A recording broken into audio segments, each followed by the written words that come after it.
In December, Ghana will be going to the elections.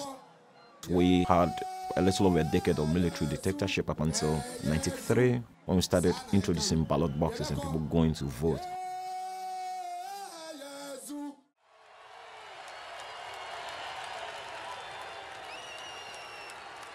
The US democracy provides, for those of us from Ghana, a template. People around the world are obviously watching the elections, especially because of the Trump effect.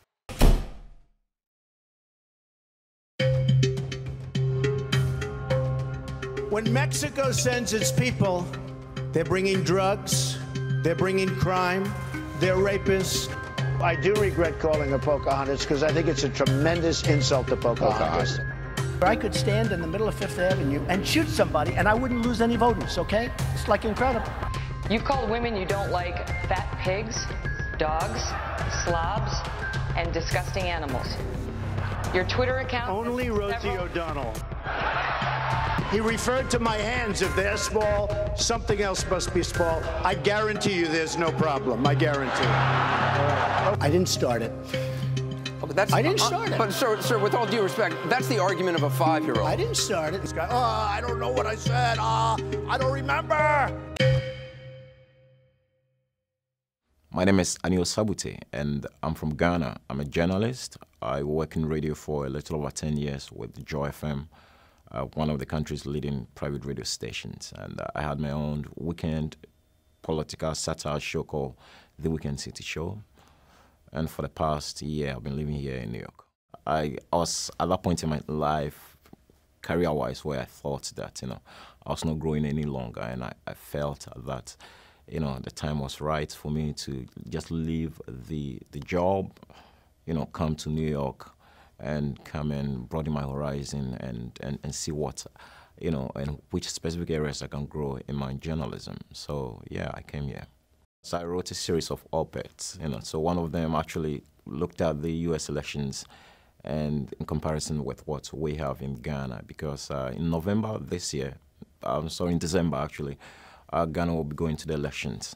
And so the U.S. democracy somewhat provides, for those of us from Ghana, a template, of a sort, in terms of democracy and trying to grow it. But then I kind of find myself in America, where it's a crucial election time, and you have one of the leading candidates, for example, saying things that ordinarily, say Ghana, as a student of American democracy, would not say. And it was really surprising for me, especially as a foreigner and as somebody who is right in the heart of the elections itself and observing from within and not from outside. I thought that will not, for example, survive in Ghana. People around the world are obviously watching the elections, especially because of the Trump effect and the kind of things he's saying, for example. So it's a big thing. What will his presidency, for example, mean to the rest of the world? People see America as a land of opportunities where they think that they can come no matter how much they struggle, they can still live and make a life for themselves. So they're going to cut back on so many things. So people obviously get worried about things that he's saying. This particular year has really left me shocked, and people have been wondering how, in the name of American democracy, America is seen as the godfather of democracy around the world, and all of a sudden you have one of its own come up and press the button in a way that appear to put the U.S. out there as a mockery. Taking granted, for example, that Trump becomes president. I do not have a vote, so I cannot say it's Americans who decide, how well a Ghanaian president, for example, relate to him. How will an African president from Zambia, from South Africa, from Zimbabwe, from Cote d'Ivoire, from Guinea-Bissau relate to him?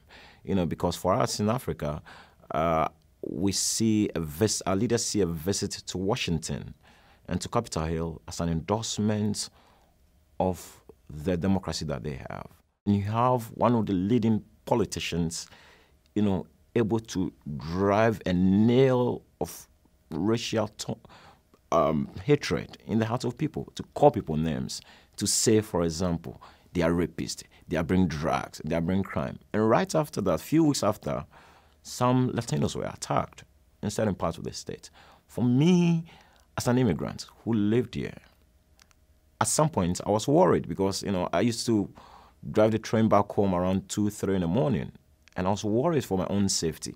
I'm not saying that I was attacked, no, but you see, the consistent preaching of hatred will motivate somebody sitting somewhere, and the person has an inbuilt anger, and he'll come after the person.